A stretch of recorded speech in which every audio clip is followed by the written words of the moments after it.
and other folks on here as All right. well. So we are seeing the agenda and we are seeing the chat. okay, great. All right, so I guess I would say let's get started. I guess I'll call on folks and then I'll introduce myself after everyone else has. So other than I'll just say I'm the acting chair, but I'll do a little more with introduction afterwards. So I will start with David. And David, if you could introduce yourself and also feel free to share your experience with sidewalk conditions in Arlington. All right. My name's David Patton. We have a couple of guests at the meeting tonight. I'll let them introduce themselves when we go around. I'm a transportation planner with the county. I've been county staff for quite a while. I'm the liaison to this committee, the Pedestrian Advisory Committee. And we sort of have a convention now that we have a theme for the beginning of the meeting, and it's to talk about sidewalk conditions and experience with sidewalk conditions. Well, I have a negative experience I want to share, and I'm going to pop a photo into the chat so people can see my negative sidewalk experience. Let me know if you can see that. Not yet. Oh, not the yet. chat. Can you see it yet? There it is. In the chat? There it is. Yep. Yeah. Well, I can actually put it in the middle of the screen if we want to do that. Wow, it's a nasty looking sidewalk. It is. This is, and the reason I chose this is, well, if you work for the county for long enough, you begin to see things that you built that were once brand new, shiny, fresh, and clean, develop problems. This is South Joyce Street down by the Pentagon and the Air Force Memorial. And we built these brand new sidewalks about 10 years ago, maybe 11 years ago. And it was a federally funded project. At the time, it had two connections. At the time, it was part of preparing for the coming streetcar project. The streetcar was to go down Columbia Pike, go across Joyce Street, turn on Army Navy Drive, and da, da, da. And it was also funded as part of mitigation efforts to avoid making a new 14th Street bridge across the Potomac. So the federal government, FHWA, Highway Administration, looked for ways to do things in Arlington that would reduce stress on the 14th Street bridge. And they thought that this sidewalk project fit the bill. Well, now, this little piece of sidewalk has been sort of ground zero for major construction as Columbia Pike gets reoriented and as the cemetery expands southward to take more property to expand. And this piece of sidewalk, which is on the west side of Joyce Street, is a mess. And it's been used for construction equipment, and they put this hydrant in the middle of the sidewalk, I think, to fill water trucks for the construction project.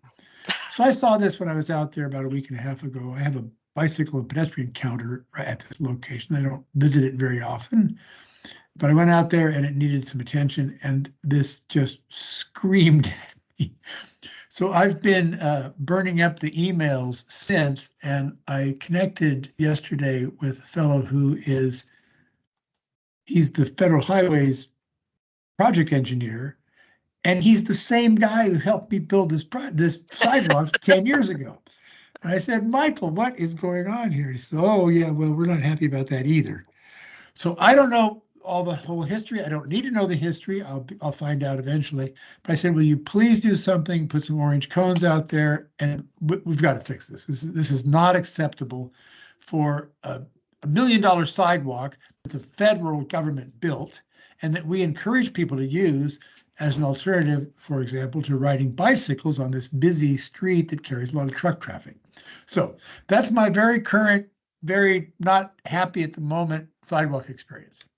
Thank you. Thanks for Is sharing. that under? Excuse me? Is that under 395 or? It is North under of it? 395. Yeah, that's right. Yeah, This is Joyce Street, just north of Army Navy Drive. There are 9 bridges that are part of the interstate spaghetti bowl there, and that's right there. Thank you for sharing. I hope I hope it becomes a success story again. Well, is it convenient for people walking their dogs? I mean, It is kind of a target, so I did not give it a sniff test. But All right. Well, I'm gonna move through. I'm gonna start with the names that I see across my screen here. So I'm gonna go to Austin Pierce next. Sure. Happy to meet all of you. This is my first time joining one of these meetings. I suppose I'll be a little bit biased here, and I'll share a picture as well of the sidewalk that is on the street that I live on. And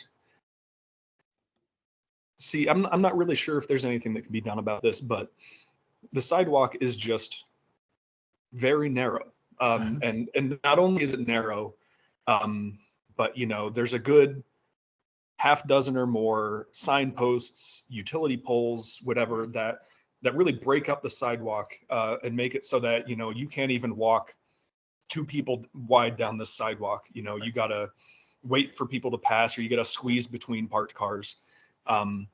These old utility poles have big weeds growing out of them. I've had to contact another department of the county to have them removed because they just completely block the sidewalk. And it's just, overall, it's just a real unpleasant experience to walk on. Austin, would you tell us where exactly that is? Of course. This is on North Rhodes Street, just north of Arlington Boulevard. Thank you.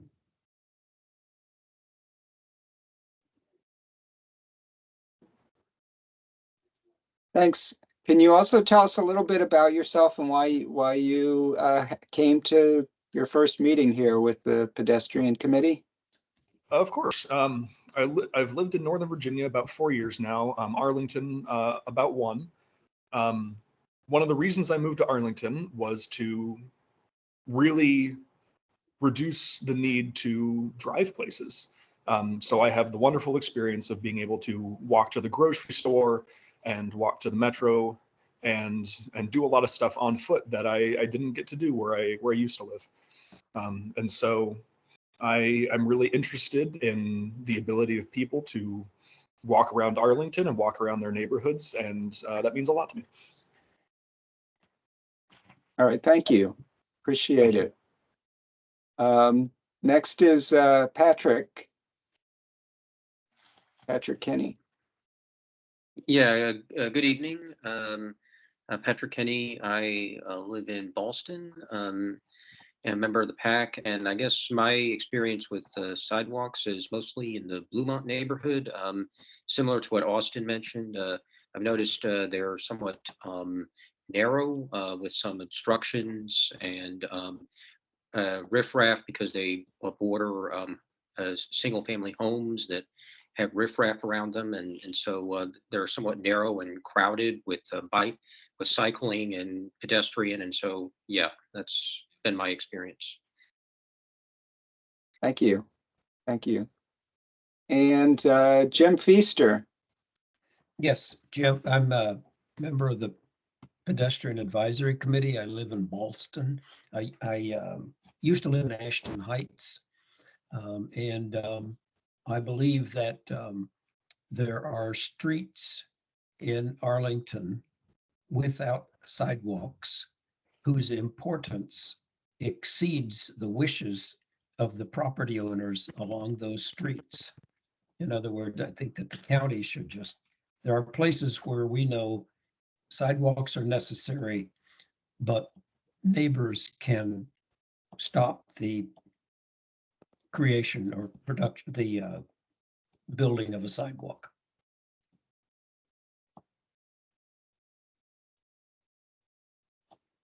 Thanks. Thanks. Let's see, who do we have next here? Mr. I guess Peter Whitehead. Hi there, can you all hear me? Yes. Fantastic. I tried to get my camera to work, but apparently Teams doesn't like my camera, so we'll just have to give up on that. My name is Peter Whitehead. I am an engineer. I've lived in Arlington on and off for about 40 years now.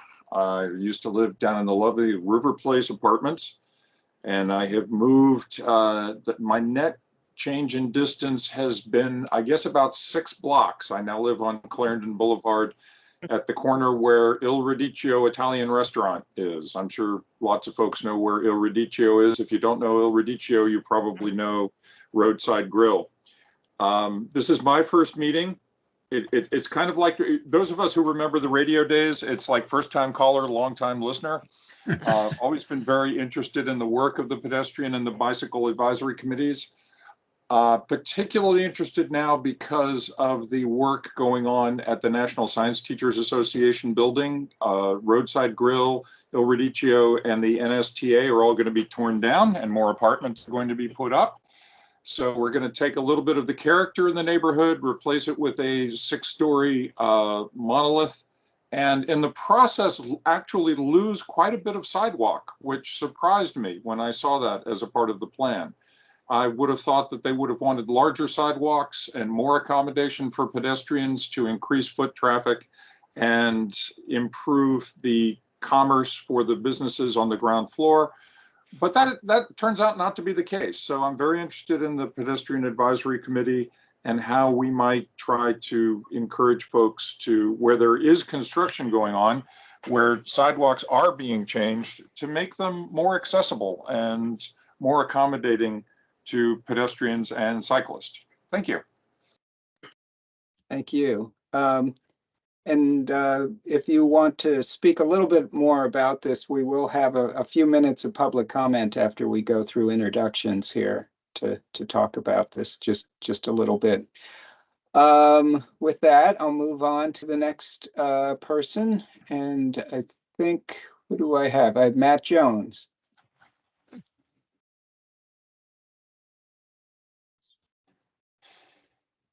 Hey everyone, it's Matt Jones, National Mobility Manager with the National Landing Bid. Enjoying this call on the patio on this nice evening. Hope you all are enjoying the weather. Yes. Do you want to tell us anything about, would you like to share anything about your experience with sidewalk conditions in Arlington? Oh, Pam, no. Well, it's a lot because, just my experience working at National Landing, we have a lot of construction going on and a lot of the MOT is not followed. I know this group has talked about it a lot. The PAC has talked about it a lot. We've talked about it with the county a lot. I feel like as construction is, progressing, it's getting better. Like Crystal Drive is better, but we're still having trouble with just not following MOT to the T of MOT. And we also have people blocking bike lanes like construction folks. So we're, just let you know the National Landing Bid's on it. We're trying to do to move the needle there so we can, so pedestrians and cyclists can feel safe as they travel through the streets and sidewalks. Thank you. Thank you. And let's see here. Guess the next person is Pam Van Hine. Can you hear me any better with the microphone? Yes. Yes. Oh, good. My computer's dying. Yeah, we have wonderful construction issues in our area. And David pointed out one of the worst projects that we have, or most problematic projects. It's a great project, but it's problematic for all of us while we're living through it for several years, which is the expansion of the ANC. And for me, the worst part of that is what they've done to Southgate Road. And there aren't any real sidewalks anymore. There's no places to safely bike. And it's really problematic to even try to drive through it. There aren't any street lights anymore. And if it rains, it gets muddy and flooding, and so that's really awful.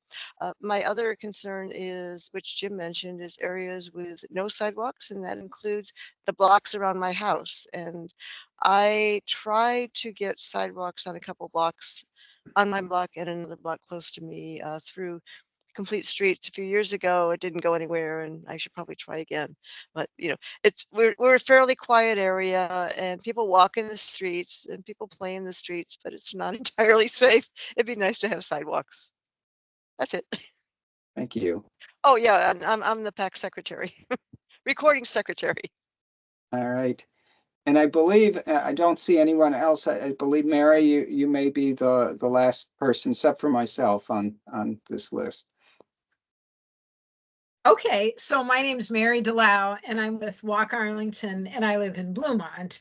And welcome to the new people. That's great that you're with us tonight. So I think my experience with sidewalks is like a love-hate relationship, because I think there are some places where they're beautiful and clearly people have put a lot of thought into it and cared. Like, and I'm thinking a lot of spots in Roslyn, Ballston, like Fairfax Drive, in certain parts, it's nice and wide and good curb cuts and everything like that.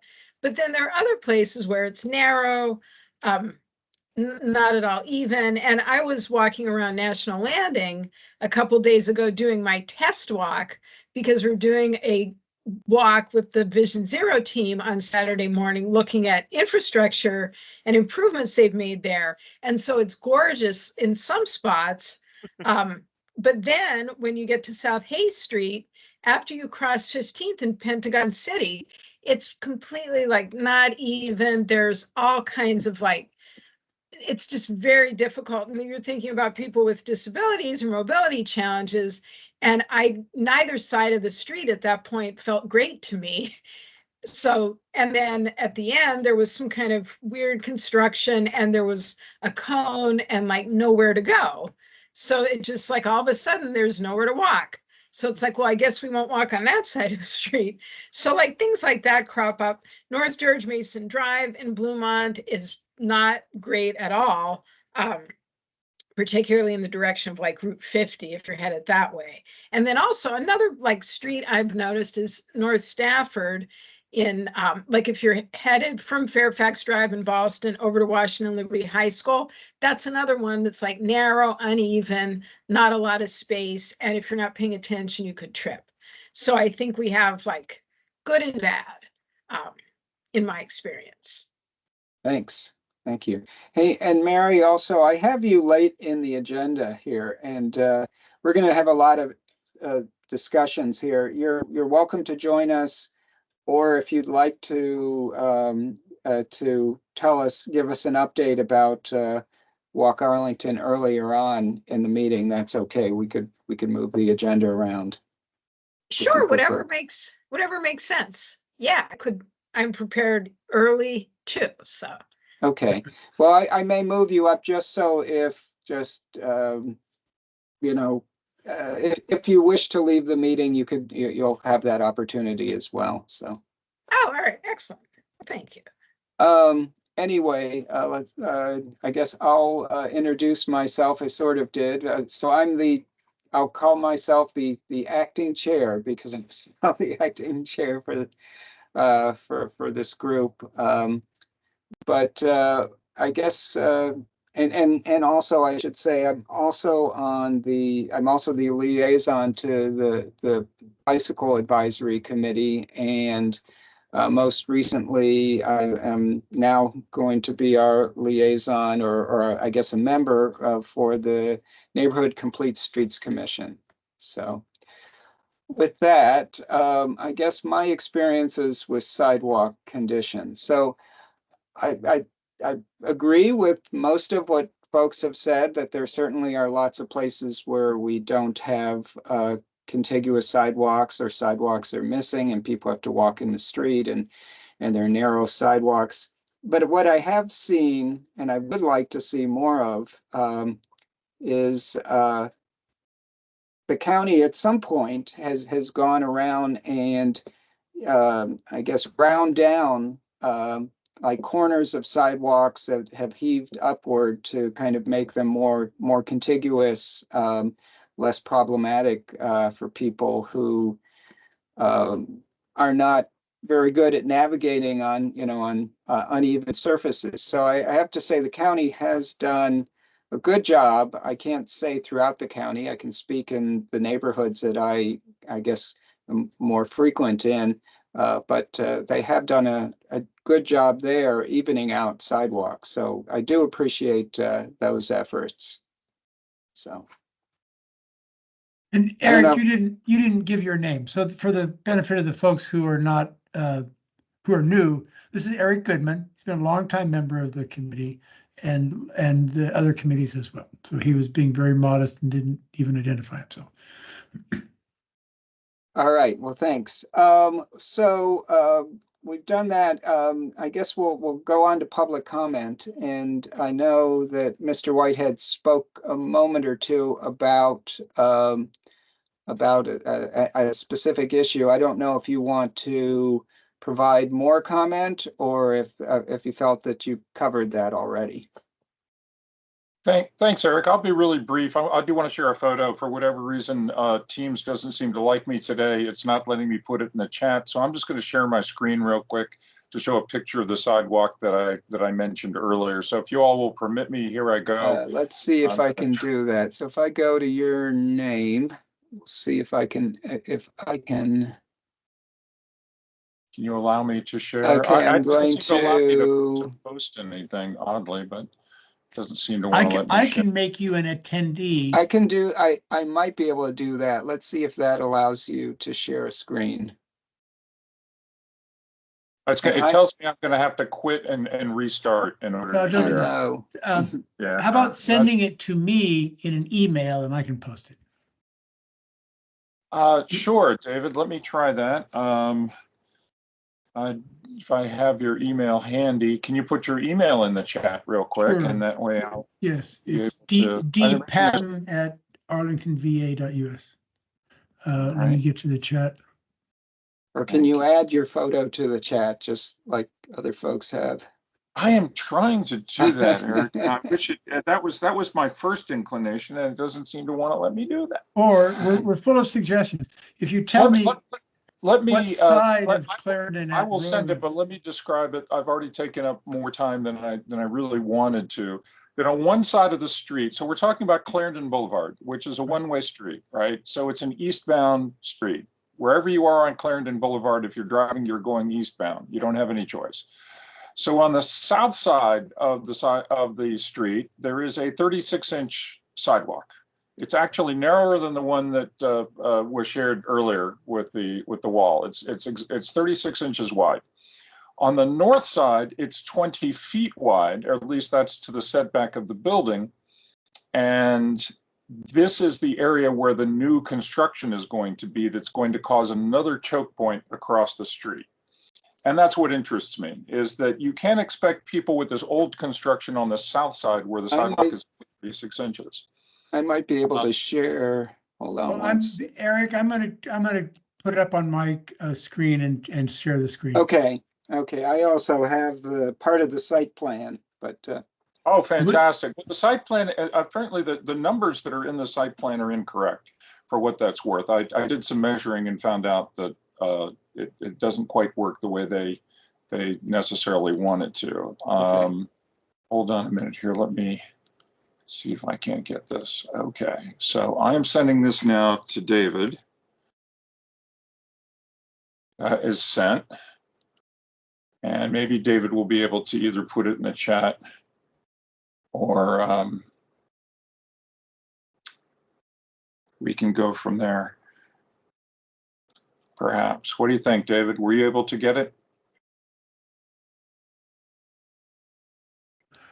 Bear with me just 1 minute. I kicked myself out of this meeting, so I'll be right back.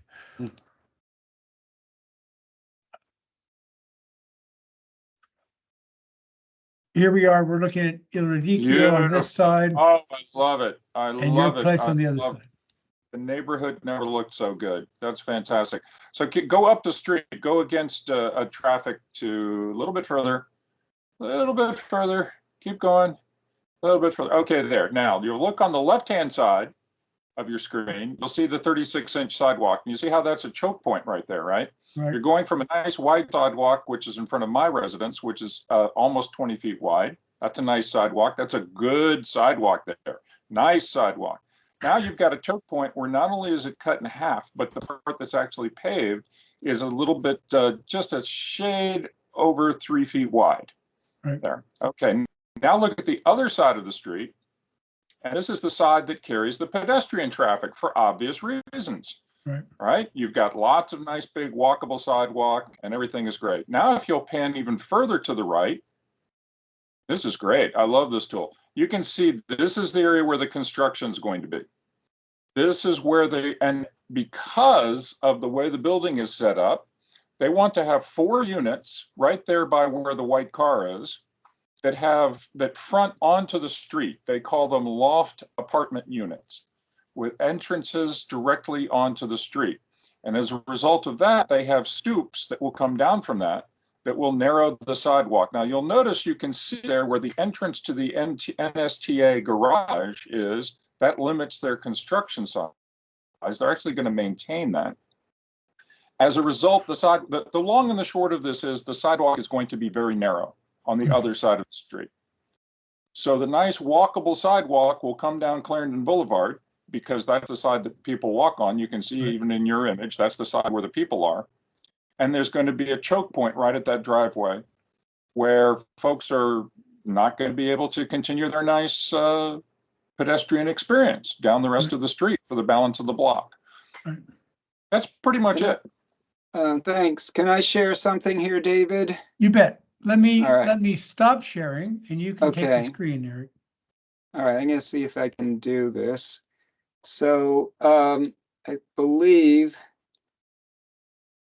this is the, if folks can see this is the sidewalk right here, and there are stoops. I only see 3 of them on this site plan, so it may not have been fully up to date, but there are three stoops, and you can see there's an 8-foot measured space between the planting strip, and I guess what the top of the sidewalk, the north top of the sidewalk, and the wall for these stoops, I guess, continue into that sidewalk, and it's hard to say what the actual measurement is of that wall, if it takes a foot or 2 feet out of it, but it does take a chunk out of that 8-foot sidewalk. So the actual sidewalk could be as narrow as 6 feet potentially there. Correct, sir. And also, so I questioned the builders at the planning commission meeting. Those steps, those stoops are actually less than 3 feet wide. They're also very narrow, almost impractically so. If you can imagine going to the top of those steps and then having to make a 90-degree turn and say you're carrying furniture or something like that, getting in and out of those residences, if those steps are in fact 36 inches wide, is going to be fairly difficult. And so I questioned their measurements all around. And the other stoop is, you're right, it's very hard to see. It is there further to the left. The 4th one is kind of hidden in there. You can see it's recessed a little bit, so it's not so bad. Yes, right there where your arrow is, exactly. Right. Yeah, Okay. that's not too bad. And they have a planter that comes out a little bit, but it's really those 3 stoops that you've highlighted that are the choke points on that sidewalk. Now sorry to interrupt you, but I believe I listened to that first meeting. That was the LPRC meeting. And you and I believe a few of your neighbors were there in person and spoke during that. But I believe that was part of the, a different part of the transportation part, I think, is coming up in the SPRC. That's this coming Monday. But I believe, that was pretty much laid out to them. I thought, and again, I don't have the specifics of the I guess the minutes of the meeting, but it seemed to me like they were going to look at ways to reduce that a little bit. I don't know what that means, if that means that they're going to move the wall of their building in a little bit to accommodate that, or what they're going to do. But I believe they said that they were going to revisit that. So thank you, Eric. I'm hopeful that is in fact the case. I look at other buildings that are going up, like the building we call the Wendy's building up at Courthouse on the corner where the Wendy's and the Wells Fargo Bank used to be. That building has a significant overhang that permits a wider sidewalk. If you look at the ground floor layout of that, there's about a 4-foot, you get an extra 4 feet of sidewalk because they've gone with an overhang above the ground floor. And I think that's wonderful. And if there was any way that these folks could possibly accommodate that type of a solution, I understand that those ground floor units are restricted by the entrance to the garage. I'm very happy that they're keeping the current garage and that they're not going to, that goes into another topic. I won't go there, but it is a design constraint for them having that garage entrance where it is and being immovable. I still think that there are engineering ways around this problem, as you've suggested, and hopefully as they will start recommending. I'm just inclined to believe that without a little pressure, they're going to think the problem goes away, and they'll make it go away once they start building, kind of thing. Well, I would encourage you to attend that next SPRC meeting next week.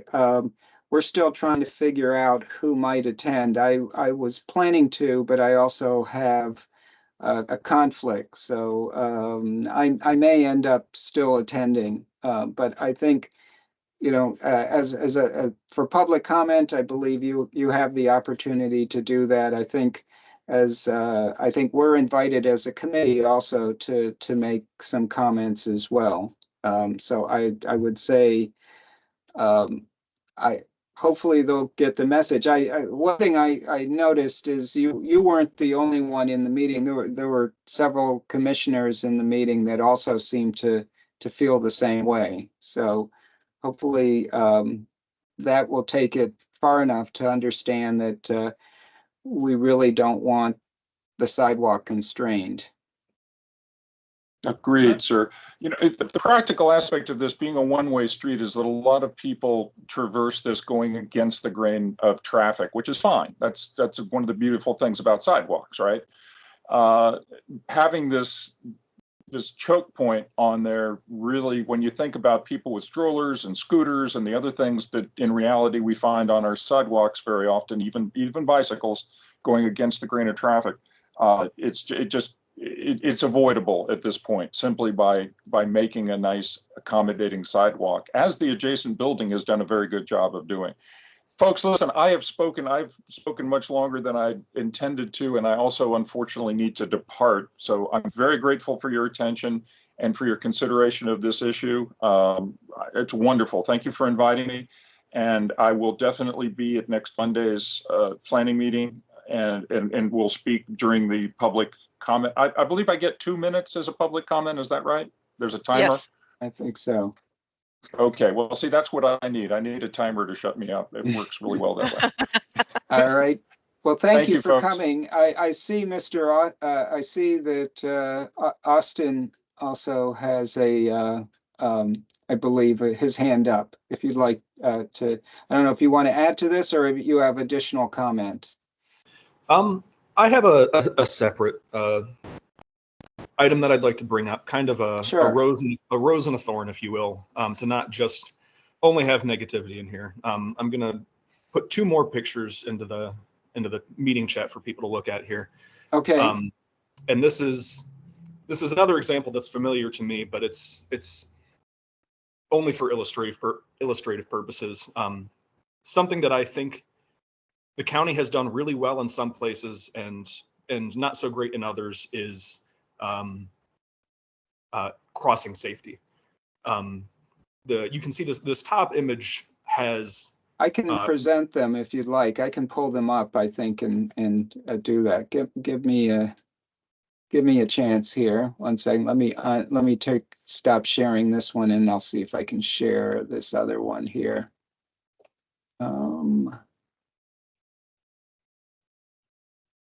Well, I'm not sure I can. You might not be able to share the meeting windows. Yeah, I'm not sure I can bring it up as a separate in a separate window. So that's all right. Really, the point I just want to make is the bottom picture here on Clarendon Boulevard, very close to where the top picture is from, actually, shows a great example of curb extensions, a little bit of daylighting with that bigger curb there separating the parking for a good distance from the crossing. When I'm crossing here, even though there's no RFFBs or anything, I feel totally safe because it's a really short distance to cross. The drivers have plenty of time to see, and their sightline is not obscured. On the other hand, this intersection that I'm using here, Rhodes and 16th Street, has really long crossing distances. Even though there are technically no parking signs in what is the parking lane right up to the intersection, people sometimes still park there. There's nothing stopping them from doing that.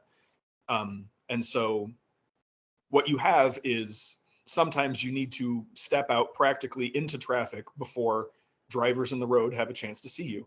And I think that Arlington could really bump up the safety of a lot of its intersections by doing some cheaper, quick build improvements with flex posts to bump out the curbs, shorten those crossing distances, really enforce no parking right up to the intersections with some flex posts or something to increase the safety for people crossing.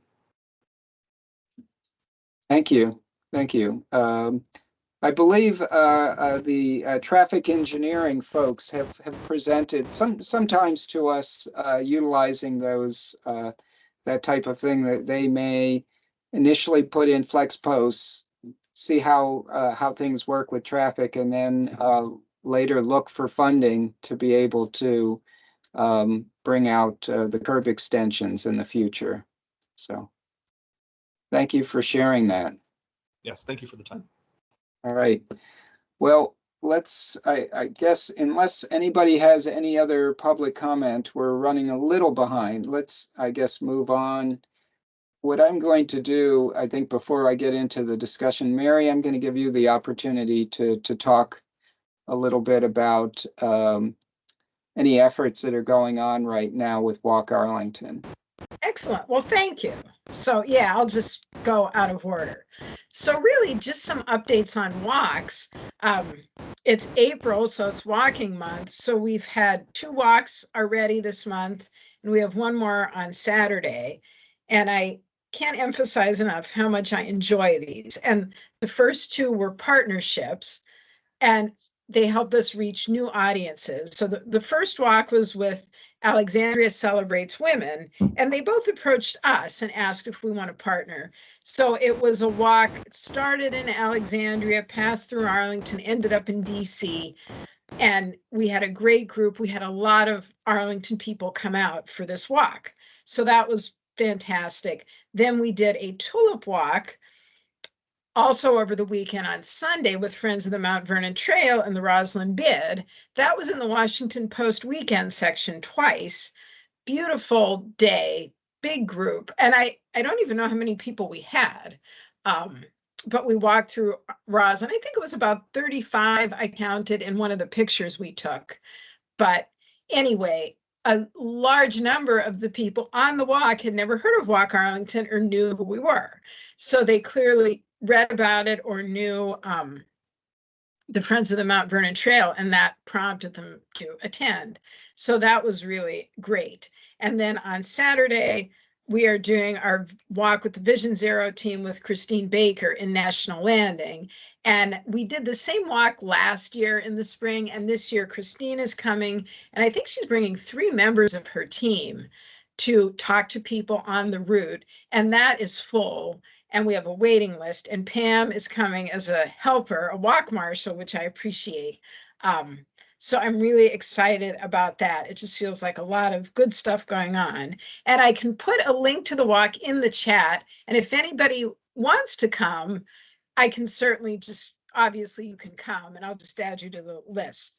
But yeah, that's going to be really good. What time is that at? It's 10 o'clock. Saturday morning, 10 to 11:30, and we meet outside at the Crystal City Metro. but they've put a lot of work into it, and they did a really good handout that has all QR codes for different projects that they're working on. So it'll be a great walk, I think. And I love partnering with them. We've done like a few walks and they're always good. And then the other fun thing is that the county board is going to read a proclamation at the April meeting that it's National Walking Month or Walking Month or walking. Yeah, April is Walking Month. So it's a little late in April, but we put in the request and it got through. So we're hoping to have April as Walk Month and May as Bike Month. So yeah, they're my main updates, but I'll just put this in the chat, and if anybody wants to come, even though it says you'll get on the wait list, but obviously I know who everyone is and I'll just like let you in. So that's Friend pretty much of my the report. band. Right. Thank you. Thanks. Yeah, I think that's great. It's great to have something out there, being hands-on with Vision Zero folks. Yeah, and they do a great job and they're always like excited to do it. So it's a good partnership. All right. Anything else or? No, those were my main highlights. All right. All right. I'm going to bring the agenda back up here. Give me just a second here. And we'll move on to the next item. So, all right, give me just one sec here. All right. So what I want to talk about in January, we sort of put out there, let's figure out what our PAC priorities are going to be in 2024. So the suggestions that were made are listed below. And what I'd like to do, in part, because this meeting didn't, I guess we didn't really have a lot of guests coming to the meeting. We were a little bit short on agenda items, but it also, I think, gives us an opportunity to maybe do some internal discussion about things. So since we generated this list, this is probably a good time, a little more than a quarter of the way through the year, to kind of look at it and maybe figure out when we can add some of these things to future agendas and just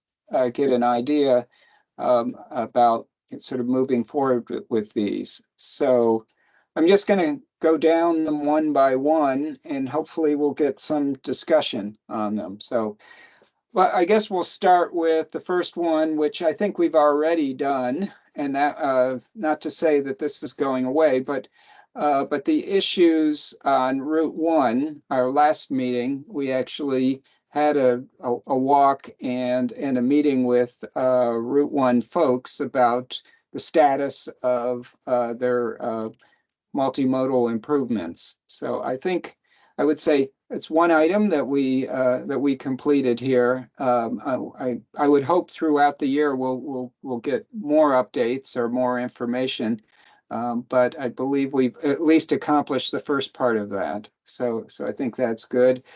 The backpack meeting with staff about MOT challenges. I'm going to go a little bit past this one now. I think maybe David, a little later in the meeting, we'll discuss when that's going to occur. There's been a little bit of discussion, but let's kind of move down the list here. But we will revisit that before the end of the meeting here. So next item is active transportation for APS students. So I'm not even sure who particularly brought that item up, but it would be good to, and I'll start the discussion now, and hopefully we'll get some other hands coming up. It would be good to meet with, and it is kind of lower on our list here that we want to meet with someone from APS.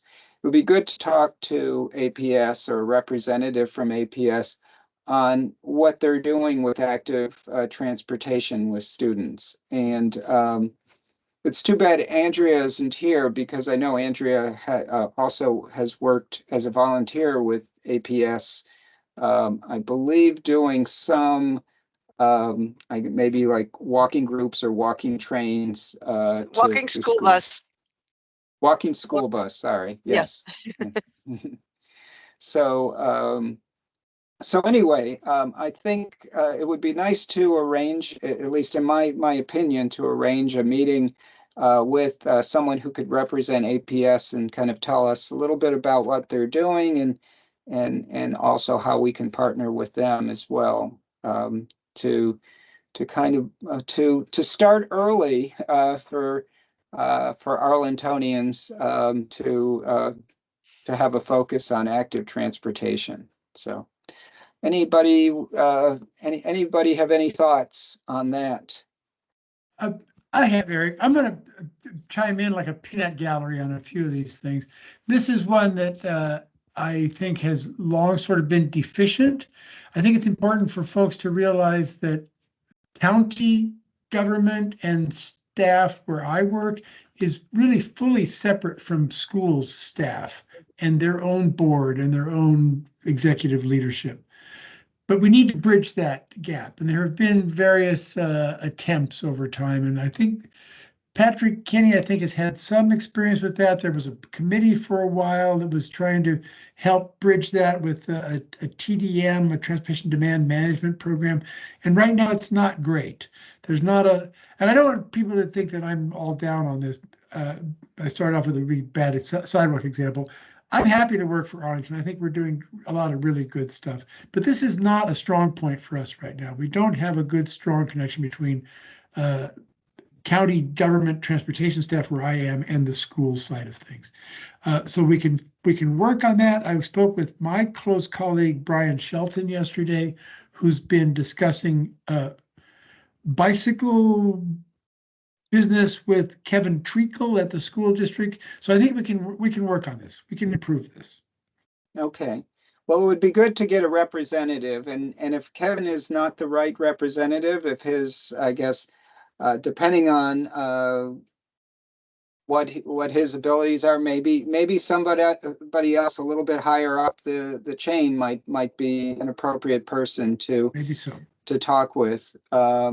But yeah, I think that would definitely be good. I know Patrick was for a little while, and I guess I was as well, on that committee that really included county staff, and actually, and even had someone from the county board who attended them, and teachers and students and a variety of folks. So it's kind of sad that disappeared. But it would be nice to know what they have in the works as well. So, and even what they're doing with regard to Vision Zero. Does Vision Zero even have a tie-in with them as well? So, good question. So I think if you can help us get somebody this year to come and kind of talk about where things are with APS, the public schools, that would be great. Yes, let's do that. Okay. So let's see, let's go down the next item on here. So this was updating the pedestrian element and how important current pedestrian guidelines are for the SPRC process. So I'm not sure if that was one that Pam had put in at the time. But I think a discussion about that would be good. I think as one of the items that is further down on our list, and I'll just kind of go down here, is really also to have somebody, talk to us, maybe from Planning Commission or the county's staff person for Planning Commission, to maybe talk a little bit about, explain SPRCs and maybe what our role and the other participants' roles are in that process. So Eric, if you wouldn't mind scrolling back up to your point on your list here, I have something to say about sort of both pieces of this. One, and I'm not trying to foreclose anything, but about the pedestrian element in particular, my thought is that a separate freestanding pedestrian element is going to go away. It's not going to, there's a new master transportation plan effort beginning. And it's still a little secretive, if you ask me. It's sequestered. They're in contract negotiations to hire somebody to help write it. I think they're getting close, but it's sort of embargoed. We can't talk much about it. But the overall approach will be an integrated, multimodal, far-reaching master transportation plan without separate elements as the last one had. So the promise is that everything will be all very well blended together, but still plenty of work to do to input good ideas about pedestrian activity, the pedestrian realm, pedestrian experience.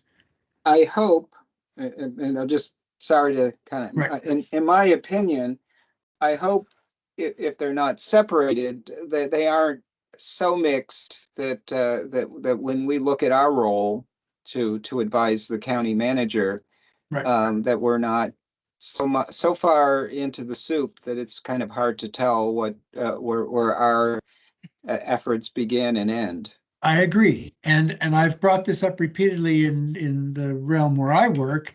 And what I hear back repeatedly is that the aim of this transportation plan will be to stand the current status quo on its head and prioritize pedestrian safety, prioritize active transportation, and not make them appendices to moving cars around.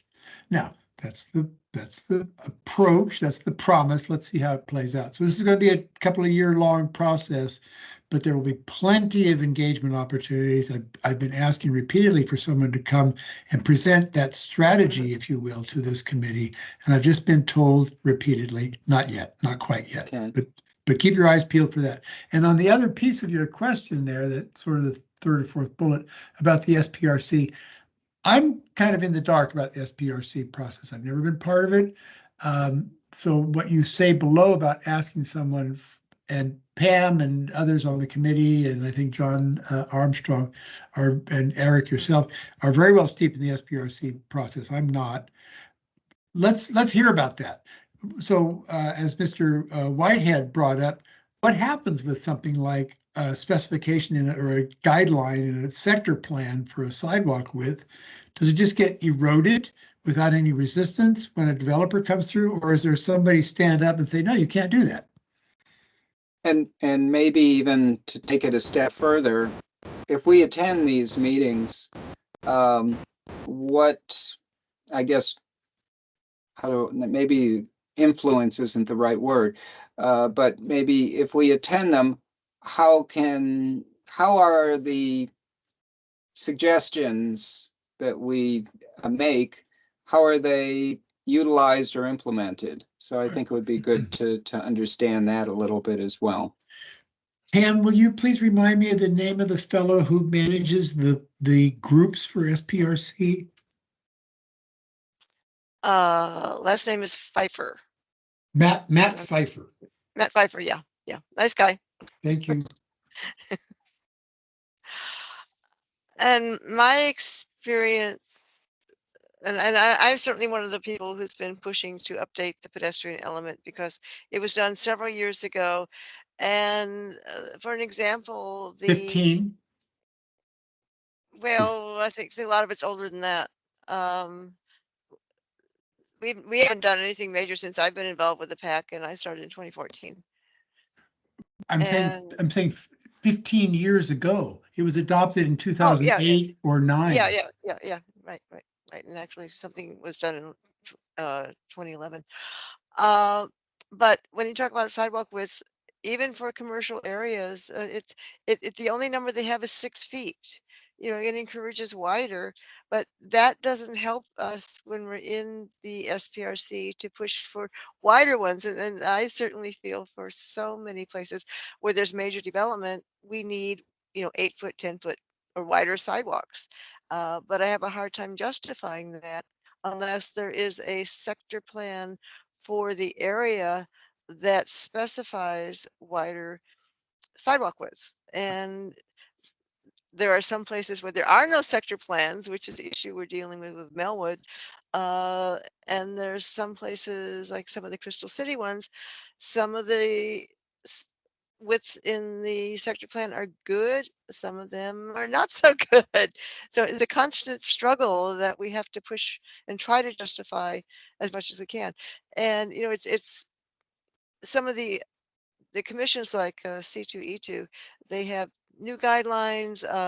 Forestry Natural Resources has new documents, and they have stronger guidelines. And we can't point to things that are in guidelines that are helpful.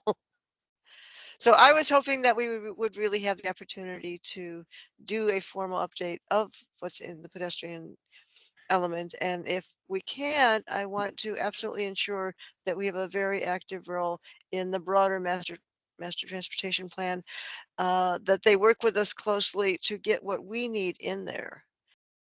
So once again, I know what they want. Yeah, I know. I'm not entirely comfortable being put in the position of a cheerleader, but this is where I am right now. I've brought this up repeatedly inside the silo where I work, and I'm being told there will be plenty of opportunity to put all these kinds of thoughts into the mix. Just don't look for a separate pedestrian element. It'll be baked in. Now, take that with a grain of salt, take it with a lump of salt if you want. Yeah, but that's the Well, party line that I'm being told. Let me ask this question just to get ahead of this, and please look for others to participate in this discussion as well. Would it make sense for us to write a letter to the county manager, or basically saying, we understand that this is in development. We've had historically we've had a pedestrian element. We understand, we've heard little bits about this sort of disappearing, and it's all going to be integrated, and just kind of maybe ask the question of the manager. We'd like to understand the process, understand how we will be represented in the process. I'd offer a friendly amendment to what you just suggested. Yes, write to the manager, but preface it by saying, as your advisors, we would recommend that you highlight the role of the pedestrian experience in the county's transportation planning document, which is about to be rewritten, and copy my supervisors, Valerie Mosley, Allison Bullock, Wei Wong, Sarah Crawford, all the whole chain of command, right up to Greg Emanuel and right up to the manager, so that they know that you all have your eyes on the ball. Okay. How do others feel about sending something to the county manager? Should we is this something we should take to a vote this evening? Any thoughts? Not that we have a quorum, but I think we can agree to write the letter. Okay. We don't need to vote on that.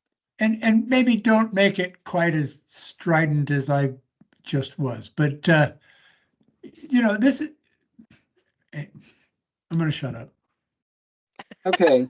Oh, but no. I think it might not be a bad idea to get up front, to get in front of this, right, and not put you in the, like you said, in the position of trying to kind of push from inside with your supervisory chain. Well, yes, it would help me, Eric. You just put your finger on it, because I've been telling the people I work with, the pedestrian committee, I think the bicycle committee too, wants to know where things are. This has been a year probably since they announced the effort to start a new master transportation plan. I said, will you please come and explain to the pedestrian committee how this is going to work for the things they're interested in?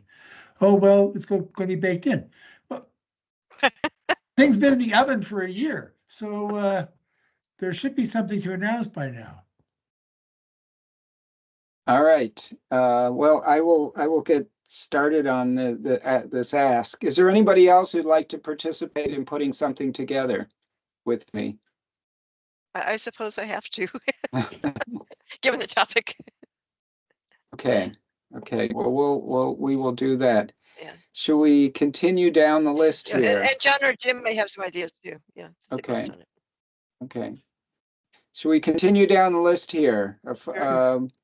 So I did not write this one, but I do see this was one that was added. It was painting lines on the street to keep drivers in, I guess, on the correct side of the road. So I don't know. I think that was Tom. Okay, so potentially in some places we have issues with drivers. I know Tom lives on a street where we made some interesting changes there. We created the chicane, I guess, where they alternated parking on both sides of the street to kind of, so maybe he is potentially referring to that in some ways. When I read that, it looks like that fits with the tactical urbanism topic, a couple of bullets down. Okay. Yeah. So I think so. anybody else want to chime in on this one before I go on to the next one? All right, I'll go on to the next one. Keeping pedestrians safe and visible in the dark, role of individuals to wear reflective and light materials, better street and intersection lights. There's a lot in this topic here, and infrastructure design, better driver education and enforcement. A lot of these are they're multiple things, but I think they all sort of come back to the same thing. Counties should give out lights and reflective materials to help bike and bike peds to be visible. And I believe Mary can attest to there is some of that has been done. So and then the PAC needs a presentation from perhaps on the streetlight team and for the Vision Zero staff. So I actually kind of agree with some of this. There's a lot to sort of take in with this statement, but I think that I do agree that part of public education, and some people may find this controversial that I believe this, but I think that everybody has a responsibility when you're sort of walking down the street. People should try to be visible, both through potentially what they're wearing, but the infrastructure, the lighting, other things like that, ways to make people visible. So people in cars will notice them and potentially have fewer conflicts. So I think that I see responsibility on all sides on this. So I'm not exactly sure where we might go with this, but I do think that maybe a little bit of this could be public education. I do notice at times walking on the street, there are a lot of people that are hard to see, even as a pedestrian walking from the metro from one place to another. Dark clothes can be very trendy, but they don't work very well in the dark. So I'm not sure where we go with this, but I think it is a topic I'd like to see maybe further discussion on. Yeah. Go. I agree. David, do you have a comment? Yes, remember, I'm the peanut gallery here. This is sort of like spring cleaning, if you will. These are things that have been percolating for a while, and I agree that these are all up for discussion. I think we could hear from the streetlight team. I think that's a request I could make. There's a small group of my engineering colleagues who take care of all the streetlights. Not all the streetlights, because some of them belong to Dominion, some belong to VDOT, some belong to Parks, but a lot of them belong to the county and they manage. And Vision Zero. We haven't heard from the Vision Zero folks for quite a while. Laura Castro and Christine were with us 6 months ago, maybe. Well, so I think we could hear from them, get an update from them. Yep. They have their own feed of reports that they put out, but Maybe it would be good to, how about, let me kind of throw out a way to potentially do this. It may take a bit of work, right. but maybe we could do a little bit of a forum. Essentially have Vision Zero and maybe the lighting team also have Mary from Walk Arlington and maybe sort of talk about this topic about visibility Right. and kind of hear from several people. Does that sound like that might be an interesting thing to do for a meeting? Yeah, we could talk about that. And I want to reach back and mention driver education. Driver education is managed by DMV, and they have a relationship with the State Department of Education because there's still driver education happening in the schools. And the process of developing those, what do you call them, programs, is pretty locked up. It's hard to get a look into that. But I had a call a few months ago from I think a new commissioner. Well, when the new governor came in, there was a new commissioner of the DMV, and he wanted to look at pedestrian safety. I wasn't given any time, but they called me up out of the blue. I was astonished that I was getting a call from the state DMV if there was anything that we might want to propose for them to pay attention to as they develop new driver education materials. So there's some sort of an opening there to be explored. So what you just suggested as a forum to develop an idea, to propose some educational undertakings, whether it's the county's TV channel or feeding up to the state DMV something, yes. And the streetlight folks, I think, could be asked to come to a PAC meeting. Okay. I'd like to get maybe, oh, I see Pam, you have your hand up. Yeah. I think this is all great, and I'd like to suggest specifically including the back as well. It's a big issue for cyclists as well as pedestrians, and it's the same controversies for cyclists as we have as pedestrians. What kind of obligation do we have to be appropriately attired and have our own personal lights and stuff versus just being demanding that there's more street lights and that drivers are better behaved. But I think they're a good player. You could also, if we're thinking of a real forum, you could also include the Transit Advisory Committee for transit riders as well, and of course the DAC, Disability Advisory Committee. Okay, well, maybe I know that one of the things, and I was going to mention this, we were approached about updating our charter, and one of the things they talk about is having a combined meeting at one point. Maybe we're throwing too much in there, but it might be good to have that combined meeting with a topic and maybe having a forum for at least half the meeting. So. Yep, it's worth exploring. Yep. Okay. Thank you. Well, that's something we'd have to start planning on early, but I think that would be potentially a good one. I haven't heard from very many other folks. So do others have opinions they'd like to share? I'll speak to the next to the last topic. Okay, go ahead, Jim.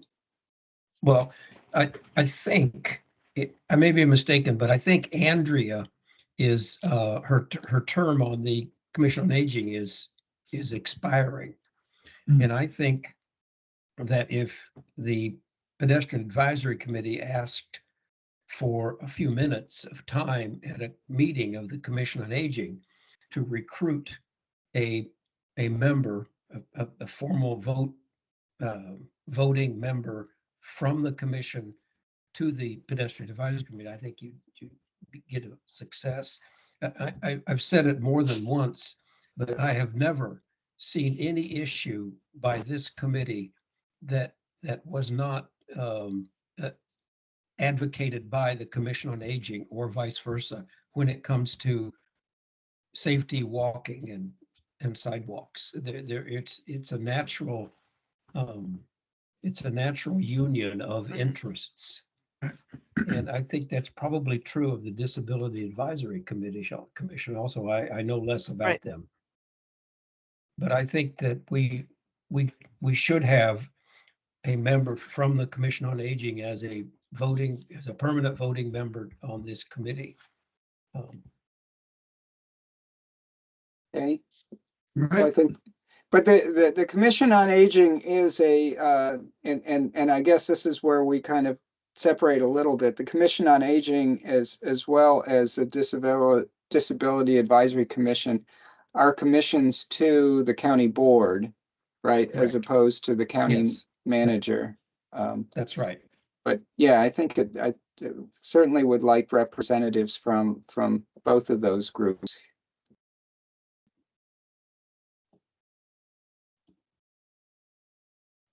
So, and that kind of goes into the last two, which we sort of talked about again, Vision Zero, or at least getting an update from Vision Zero, and also partnering with these other groups. So I think maybe one of the ambitious things that we can do is try to get a meeting together that might pull together a lot of this and the lighting issue that we just talked about. So. Yep. Any further discussion before we move on?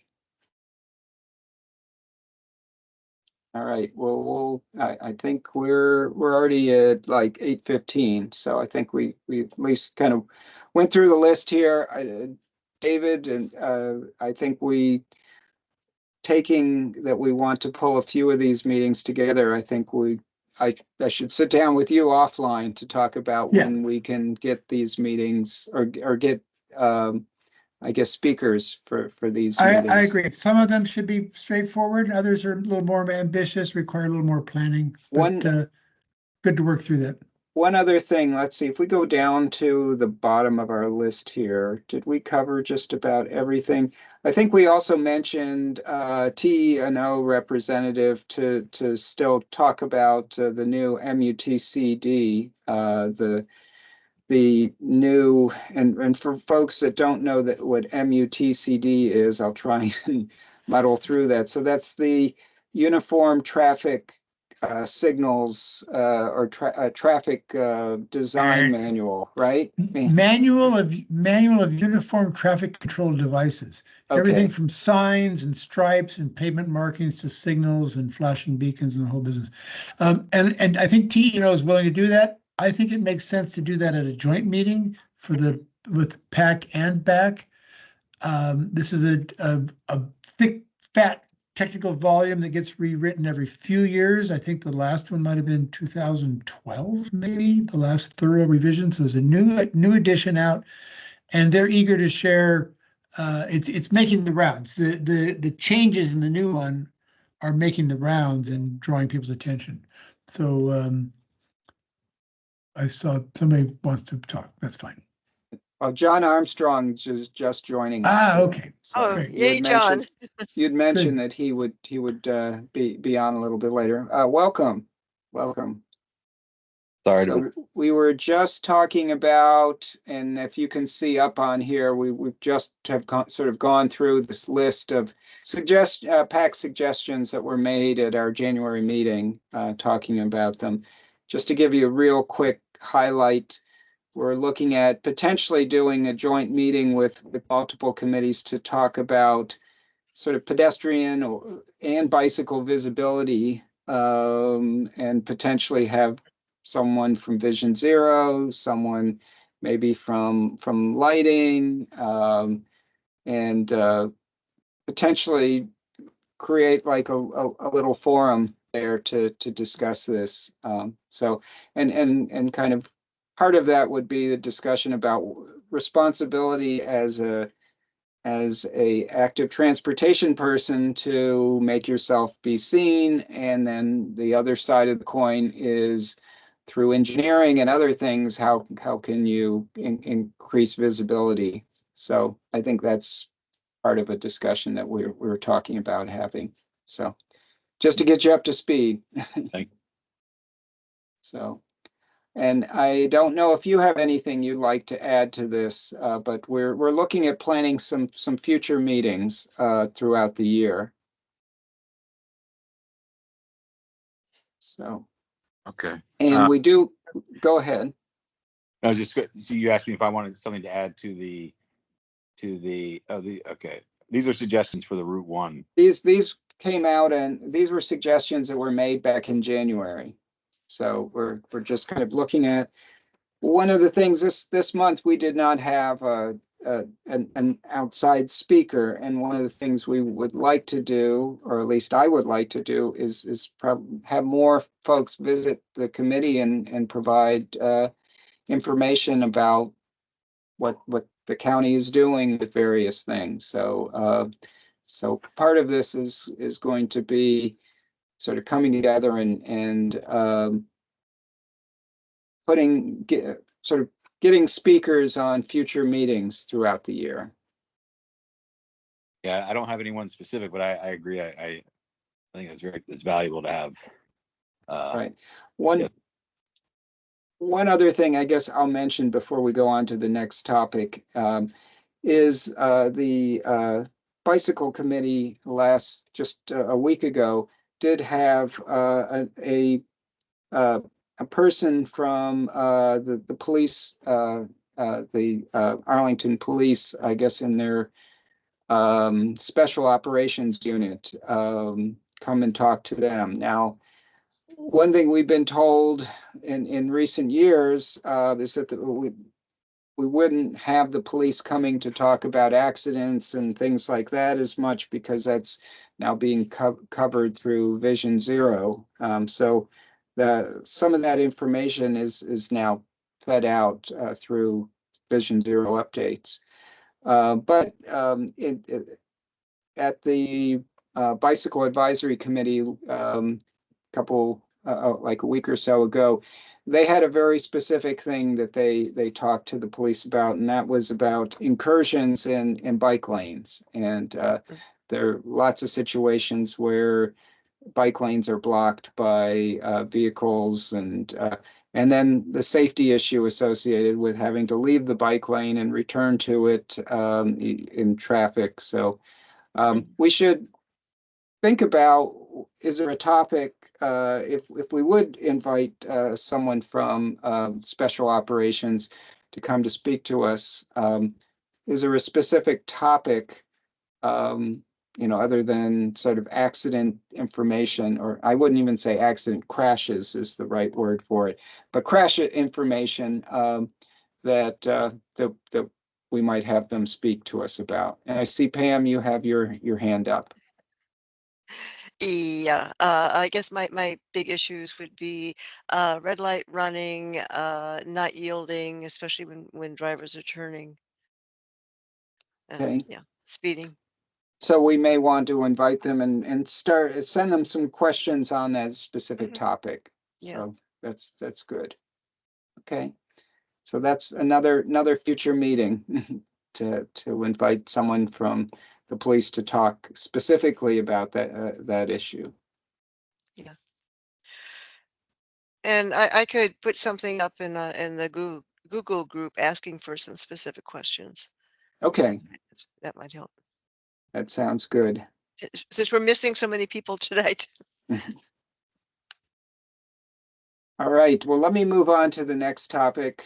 And so it's about 8:25 right now. So spend about 15, 20 minutes on this. I wanted to discuss something that I've noticed, and I just want to get other members' thoughts on this. So I'll go right into this. So I believe that the county's approach, at least in the last few years with public engagement, has really been on a project focus way of dealing with the public, and mainly through putting their projects out there on a project page and looking for public comment through that process, and then often but not always having a one or two public meetings about it. This has sort of deviated from what used to happen, where they would have at least the project manager or someone representing the project coming to our meetings and actually talking about them on projects that had significant components for walking and pedestrian issues. So again, and if you see what Pam has put out often, information about, please comment about this project or one project or another, because the timing for doing that window is closing. So certainly gives individuals in our group an opportunity to do that, and motivated people. There are sort of pluses and minuses I see with that. In one way, it certainly opens it up to a wider variety of folks. Anybody can comment on it. It would be interesting to find out from a public engagement standpoint, are we getting the same several folks that are commenting on projects or not?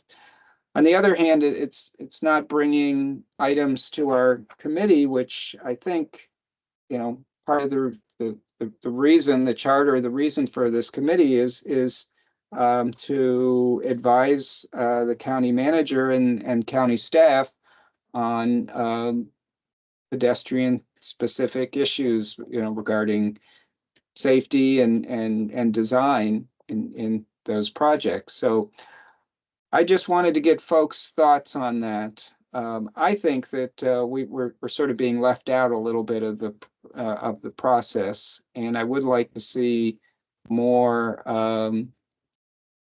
project managers come and engage with us. And so just want to get other folks' thoughts. So I'm going to open that up to some discussion here.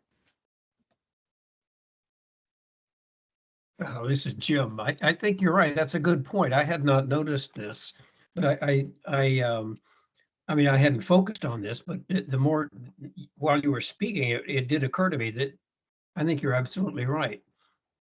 And but I was wondering how we might have to talk about how we would best insert ourselves into that process. I think it might be more just snuggling up to the individual project managers or something, and it wouldn't seem like it would take that much to add a reference to the Pedestrian Advisory Committee when they're doing a public engagement request for anything that affects something that we're interested in. I don't think that doesn't seem that it would take that much effort, but we just might want to romance the project managers of that. I'm not sure how else we would do that. You could take them on one of your cruises, Jim. Yeah. Well, we don't have a lot of pedestrian activity on this. If I might add a little perspective to this, I agree that Eric has highlighted something that has changed in the last few years. I think part of it's been deliberate on the part of the people at the county who manage public engagement, and part of it's maybe not been noticed. The part that's been deliberate was to institute a formal process for engaging the community. And it has a name, it's got a brand, it's one of these things that's been rolled out, has 6 steps. So for different projects, there's different degrees of seriousness, there's different degrees of engagement that are invoked. And I think that's been working pretty well. What has been sacrificed is sort of the romance, if you will, or the high touch aspect of project managers trooping through committee after committee after committee to introduce their project and solicit input. So it's centralized the activity of public engagement, and it's sort of left this committee and the bike committee and others maybe out of the loop a bit. I think we should hear from the people who manage that overall process. And those are folks that you know, that you have met at different pop-ups or surveys or public meetings. Aaron Potter, Nate Graham, Claudia Pores, Katie O'Brien. Let's hear from them. And I think feed back to them this sense that this committee's input might be being overlooked. I don't think it's deliberate to shut out the pedestrian committee. I just think it maybe hasn't been noticed because a lot of people are still engaging in project comments.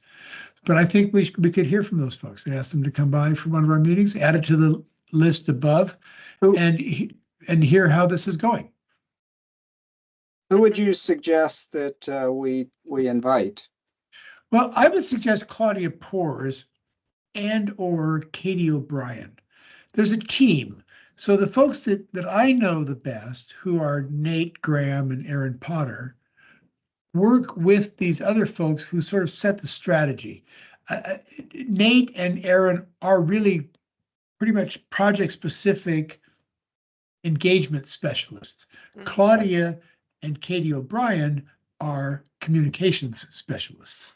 And the engagement team works sort of under the communication team. So I think we should hear from the people who manage the communication team and say, what is this working as you wanted it to work? Are there any tweaks available? And hear how it's going and speak to that. That sounds good. Let me just ask you. So your just your infrastructure, going up the chain. Do we want to have someone from the communications group and then potentially also someone who represents the group, the project manager group to both approach us, because I think that they may take different roles. You're right. So let me I feel like I'm I guess monopolizing the time, but yes, I think that's also correct. And so another aspect that this intentional change of formalizing the way the public was engaged had another aspect to it, and that was to how do I say this? Not slow down the development of projects, because in the past, 6 or 7 years ago, I would regularly hear from my colleague project managers who didn't want to come to the committees because they would have to go to 2 or 3 committees. And every time they went, their project would get slowed down because they would get comments like, oh, that stripe on the road shouldn't be 4 inches wide, it should be 6 inches wide. So then they had to go back to the engineers to redesign it, and it took forever to get anything built. So that was an intentional aspect of formalizing this kind of public engagement system that we now have. But it could very well be that there have been opportunities lost for meaningful comments that might have made a better project, not just a slower project. So I think it would be fair to bring somebody from the project management side as well. And it may also make sense, just throwing this out, to engage us early in the process, because I know a lot of times when we have been engaged late, they're really, like you said, you're sort of splitting hairs on some of these things, and they're way deep in where it's hard to make any changes, and to do those changes slows the whole project down. Right.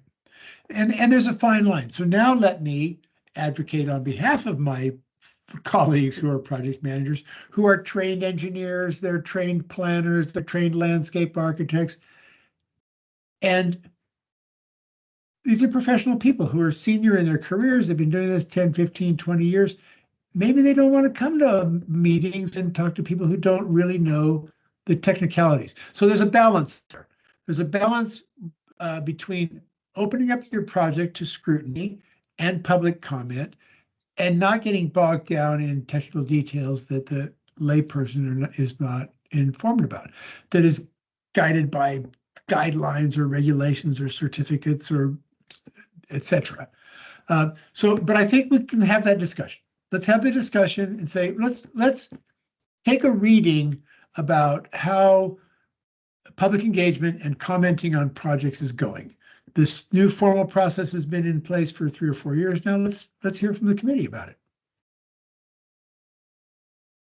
Sounds good. All right. Well, that will be potentially another meeting for us to have. I don't know that we need to have a joint meeting for all of these, but No. certainly I think we should. I think it would be good to have that meeting to talk about how we, as volunteers, how we can effectively help with the process. Because again, I think one thing we don't know, and are they hearing from the same 3 or 4 folks all the time, or are they getting a wide variety of comments from around the county? Again, I apologize if I'm taking too much time, but on that point, some of the tools, if you will, that are in place now are generating a lot of comments. So I hear from Aaron and Nate regularly, and they have these online tools, these apps, and these, they don't call them surveys anymore, they call them public input forms. They're getting hundreds of responses. One that I know about that's very close to home is my close colleague, Elwin Gonzalez, who's managing a project to study deficiencies in the Custis Trail. They've had 1,000 comments. So those are not the same people that we hear from all the time about, an intersection treatment. So so some of this stuff is really working, and it's different from what we're used to. It's not the kind of 3 posters on an easel kind of public meeting that we've had. It's new stuff, and some of it's working very well, and I think they're very happy with the kind of engagement level feedback that they're getting. Very good. Well, I see Pam has her hand up and has been very patient. So Pam, It wasn't please. up that long. Interesting, David's comment about the 3 posters on an easel. I recently was at a county session that had about 3 posters on an easel. It's disappointing. The bridge redevelopment in our neighborhood. The Mount Vernon Avenue Bridge? Yeah. There was not too much to the meeting, unfortunately. My suggestion as we are putting this together is to think about some of the projects recently where we wish we had input, and how our input would have improved it, enhanced it, and just in general the value of having one-on-one engagement or group engagement. That the more people you have together working on something, your comments feed on each other and develop, and hopefully it's not, oh, this is just too narrow or whatever, but you can really come to some useful suggestions for them. And so, but I think we can't just say, oh, boo-hoo, you're not coming to us. That we should really have some concrete examples of things that would have been worthwhile and how we would have enhanced it. Good. I think that sounds good. I think, though, also to have more engagement in our meetings may draw more people to come to our meetings as well. So. Yep, definitely. All right. Anybody else would like to comment on this? I'd just like to say real quickly that, before I was made aware of all of these different advisory committees, that sort of public input form is how I was able to interface with the county, and I really see it as a positive thing, reaching a lot more people. And I'm not asking the county to dispense with that in any way. I'm just asking that that there would be an opportunity to come to a group of volunteers that have historically worked with county folks on these sort of projects and issues. So I think, course. Yeah. Not I instead think of, the but type of in feedback addition you to. get yes, is different from this, committee versus, the broad public. And I think both are valuable in their own way. Right. All right. Well, David, that's another one for us to work on. So we have we're getting a long list of items to pull together for future meetings. So That's we fine. can, and that way we should at least allow ourselves a couple months to schedule people. Yes. So we'll start out early with that. I didn't have anything more on this topic. I know Mary spoke. David, do you have anything you'd like to update on us on, since we're at that point in the meeting? I do have. I've made notes on the agenda. I could go on and on and on. I don't want to do that. If I might skip ahead to your next bullet there, the PAC business, I have Mhm. something that we need to talk about. Okay, And then I'll come back to my update about county projects that I'm involved in. sure. Go ahead. So under PAC business, we have minutes approval, we have other business. This is other business. And we've brushed on this, but at a meeting like this, it's kind of important when we don't have enough people to have a quorum. We have people on our official roster of members who aren't coming to meetings and who have sort of just faded away, and we sort of need to solidify their status. And I guess it's up to me to do that. And to name names, I'm thinking of Lizzie Gallagher and Chris Yari and Eric Goldstein. We haven't Right. seen these people for months and months and months. And I believe Chris is moving or has moved out of the area. Lizzie just faded away. She answered the last email I sent several months ago. I don't know about Eric Goldstein. He popped up in a meeting a few months ago. Should we write to these folks and say, have you decided to what is it, resign? I mean, these are official positions Right. that are nominated by the county managers. There's a little bit of gravity here. It's not just, come when you want. So there's some formality involved. I don't want to overblow it, but I think we should find out if these people with us or not. Right. Because it affects things like quorums and votes and charters and Right. stuff like that. Right, absolutely. I mean, you're right. If we have a portion of our members that aren't showing up, then it changes the number of folks that make up a quorum. So I think we want to at least get down to the folks that want to be participants and members of this committee. So yes, I agree. So is it me? I mean, I could write a letter to these people. I have addresses and things Let's like work that. together on this. I'll work Okay. with writing something. We'll do that. We'll do that together. Okay, great. So now back to just a quick breeze through of updates of things that we haven't yet talked about. So this is county updates. These are things that I'm directly involved with that I think bear on the committee's interests. So one is the CC to DCA bridge. I'm part of the county's team on that. We have an engineering firm called VHB that's helping us. They've been great.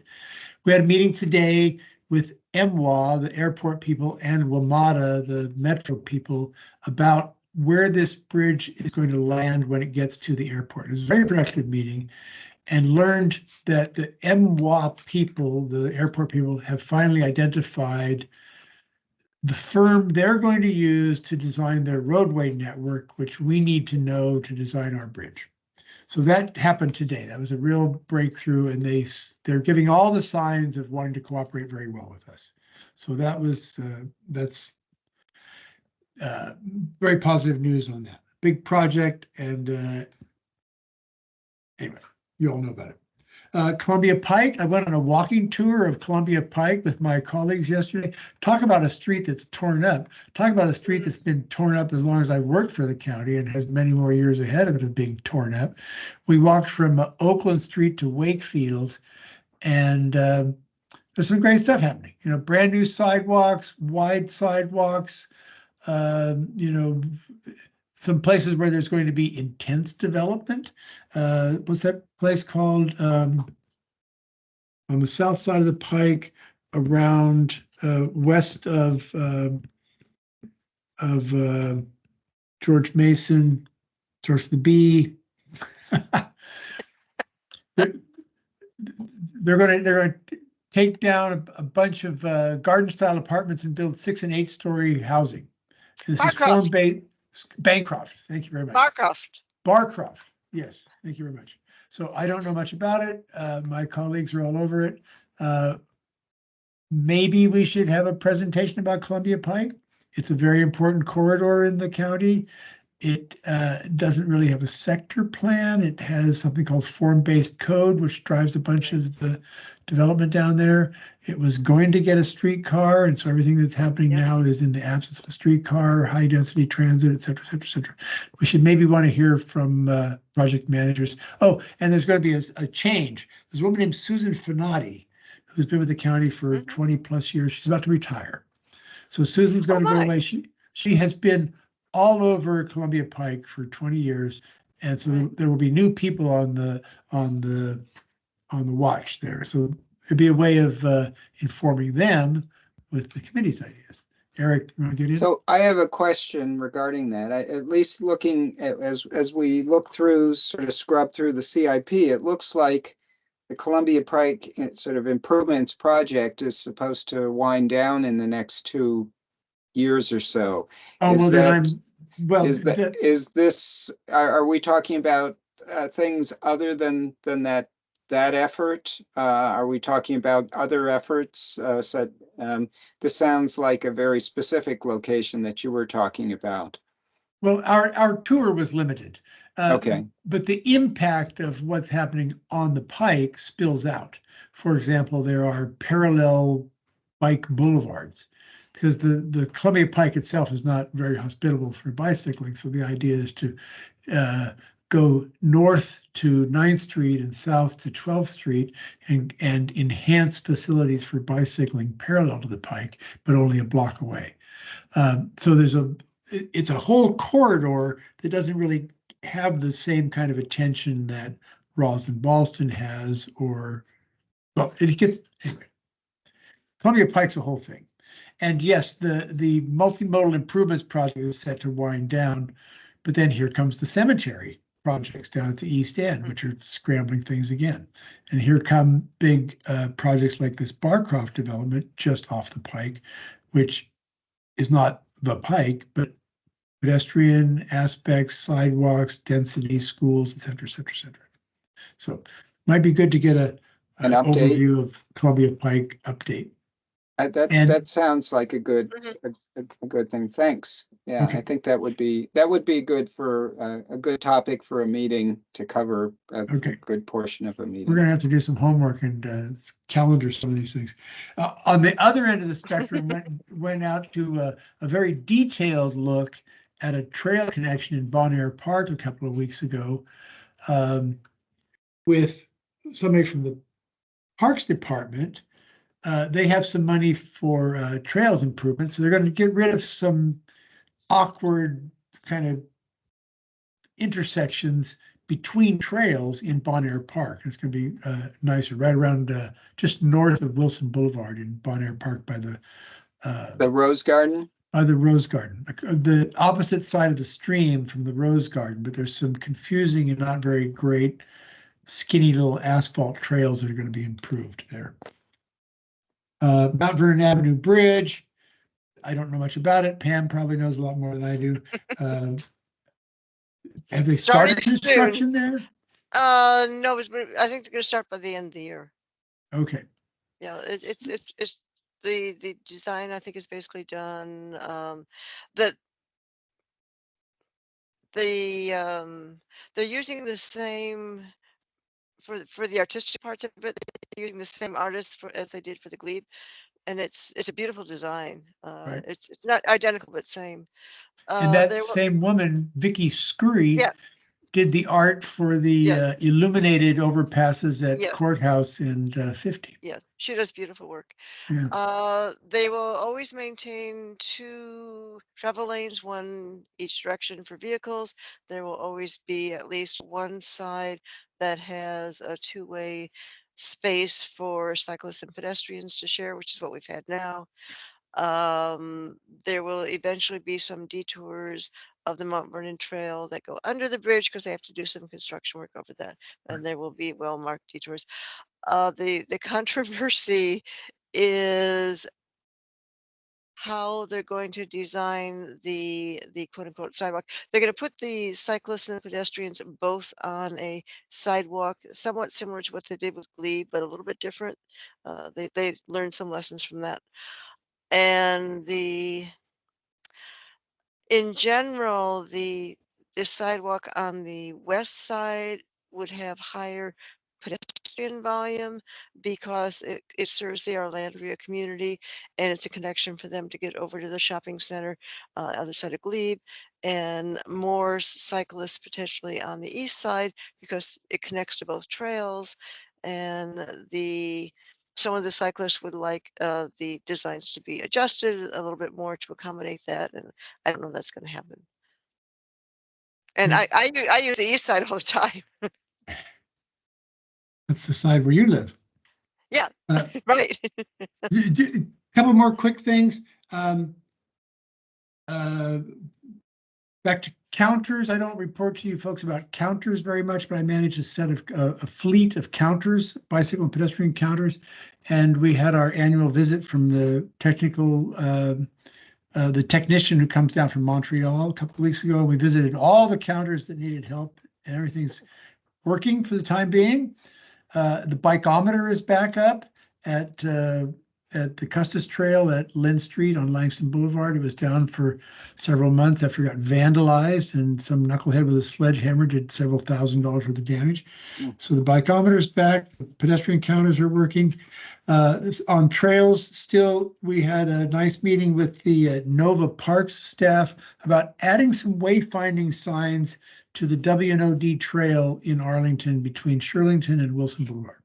Not a lot, but signs that will help people using that trail to orient themselves to the Arlington County street network, especially bike and ped connections, because it's a bike and ped trail.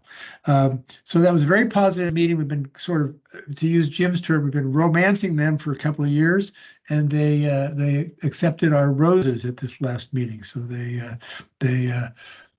came around very, very nicely. So we're going to be getting some signs. We have to work through the details and arrangements and agreements and all that stuff. And then finally, I hope this is good news to you all. Reporter problem. We had these three, to me, they were three similar kinds of constellations of issues. One was MOT, one was reporter problem, the other was snow, how the county handles snow. And I don't want to spend a lot of time on snow right now, because we're entering spring and warm weather. But all of those things require a lot of coordination on our side to be able to tell the public how things should work.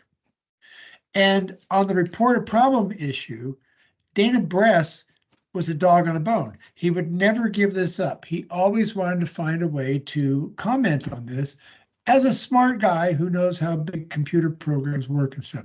So we brokered a meeting last week between Dana and a woman named Claudia O'Connor, who manages big database stuff inside my department. And it went well, and everybody's happy. And Dana's happy that he finally got to talk to somebody who knows how this system works. And Claudia was happy because she had somebody making meaningful comments and not just, bitching and moaning, but meaningful, informed comments about what doesn't work. And so it went well. And so I think it's going to go well. We'll see. We'll see. That's if this great to actually, hear. That's great to Yeah. hear. And Dana Brez is on the bicycle advisory Yes. committee. So it's Yes. a great, very active member of that committee. So Yes. good to And- hear. And both our committee, the pedestrian committee and the bike committee have long had issues with how reported problem works or doesn't work. And I think there's a lot of potential to make it better. And I think now some of the key people are talking to each other. So that was a win. So this is a good segue into something else I was going to mention. But before I do that, I just want to thank Austin for joining us. And I would hopefully I'd like to see you come back again. We're always looking for new participants and potentially new members. So I And just Dr. want to Whitehead too. Well, thank Both you all of for them, being so welcoming, and yes. I'm sure I will see you at some of the other advisory committee meetings. I'm sure I'll be joining some more in the future.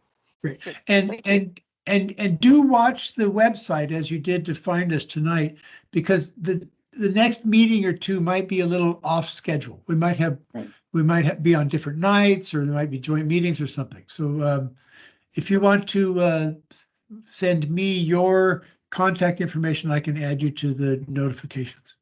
Oh, wonderful. And with, thank you. And with that, let's talk just for a moment about potentially the next meeting, which, or maybe the meeting after, but we're looking at a joint meeting with the Bicycle Advisory Committee to look at the maintenance of transportation or maintenance of traffic. I'm not sure, but the MOT process during construction to be able to maintain getting all modes of transportation through through an area of construction. And we've had lots of issues with that, and so we're looking at we want to hear from the county staff on how we could potentially improve some of that, because there's been a long history of places where people walk down a sidewalk and end up in a place where they have to backtrack quite a bit to be able to cross the street to find their way to wherever they're going to. So so with that, David, I know you sent out something to a limited number of folks talking about when we want to have this meeting, because the dates for both the pedestrian and the bicycle committee meetings would leave some significant people out of those meetings, that process. Right. There's quite a few players involved. So there's this committee, and I'm the liaison for it. There's the bicycle committee, and my colleague Elwin Gonzalez is liaison for it.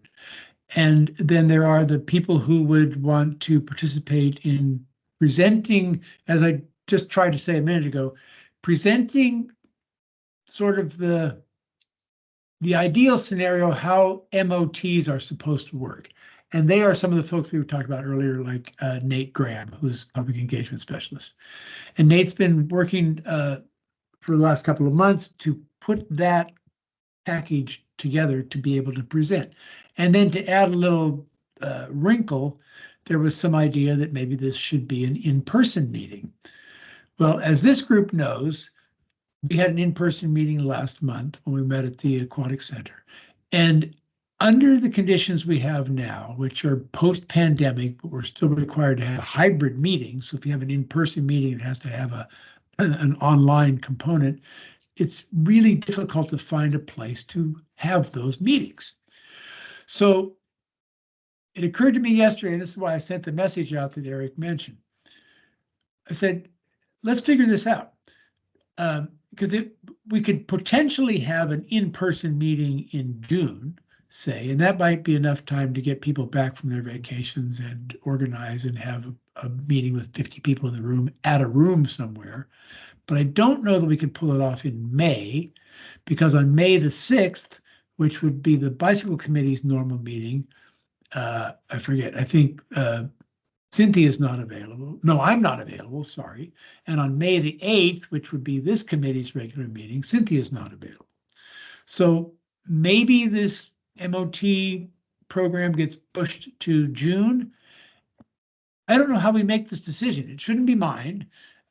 There's a dozen people involved. I don't know how we figure this out. I guess we have to have a doodle poll or something.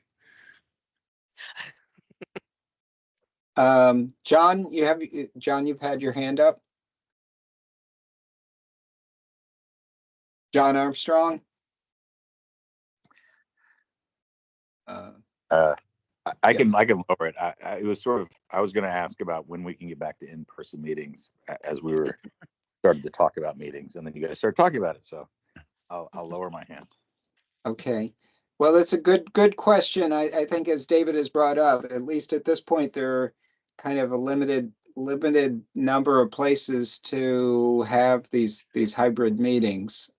So hopefully, maybe that's some feedback we need to give to the county that we're Right.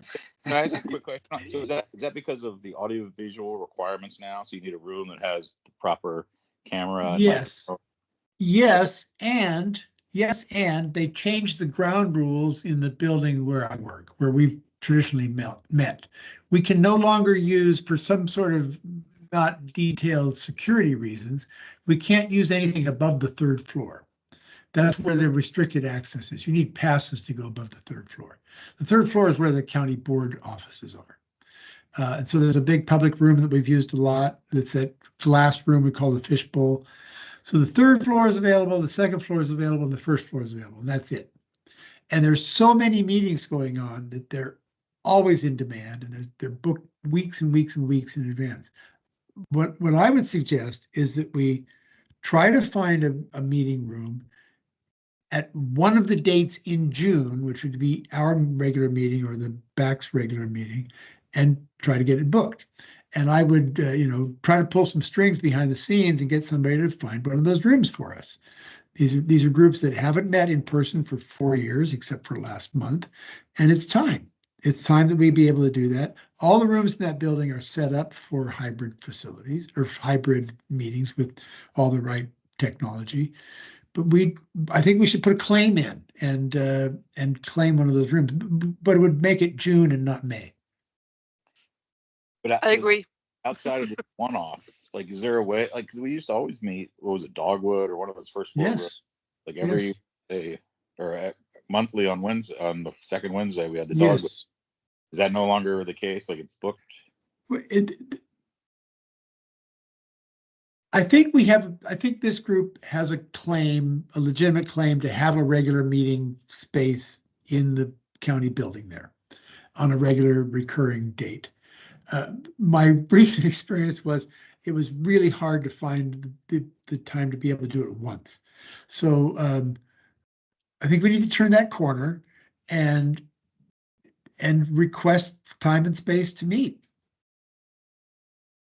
Yeah, I would. I mean, it could be the Sequoia building, but it should be somewhere accessible with metro or a bus or something. Right. We made the aquatic center work because we walked to it. That's not always convenient. It wouldn't be convenient in the wintertime, might not be convenient when it's 90 degrees outside. But I'll take Pam's vote of agreement. I'll try. I'll start tomorrow to see if we can't find a meeting room for June.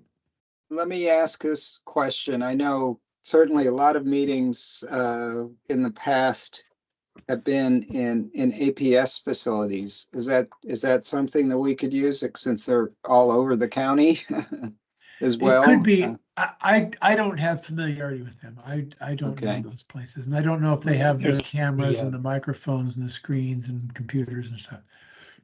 Yeah, there's also the community centers.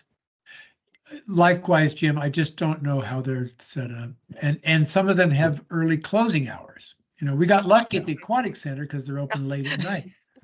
But for example, I think the library closes their doors at 8:30 or something. So we'd be, Well, David, why don't you see what you can do? We'll be in touch with Cynthia Okay. and see if she kind of agrees with that as well. Okay. We're passing 9 o'clock here, so I don't want to Okay. hold people here too late. The other thing, David, why don't you and I try and meet about midpoint between now and the next meeting to start putting together a list of potential dates or potential speakers and dates for throughout the rest of the year That's based fine. on what we've just talked about. That's fine. All right. Well, we unfortunately don't have a quorum to be able to deal with our minutes, so the minutes approval will have to wait. And I do not have anything else to add at this point. Does anybody else before we before we end our recording? Nope. All Very right, good. well, I want to thank everybody for attending. I thought we had some good discussions, and I think every once in a while it's good to have a meeting with just you know, sort of putting out there some of the issues that we have. So, Yep. All right. I'm going to stop the recording and bid you all a good night. Thank you very all much. right, Thank thank you, you. Good night, everyone. everybody. Good Thank night. you. Everyone. Good night. Let me know when you have a recording and anything else from the meeting, David. Thank you. I will. Take care. Bye-bye. Bye-bye.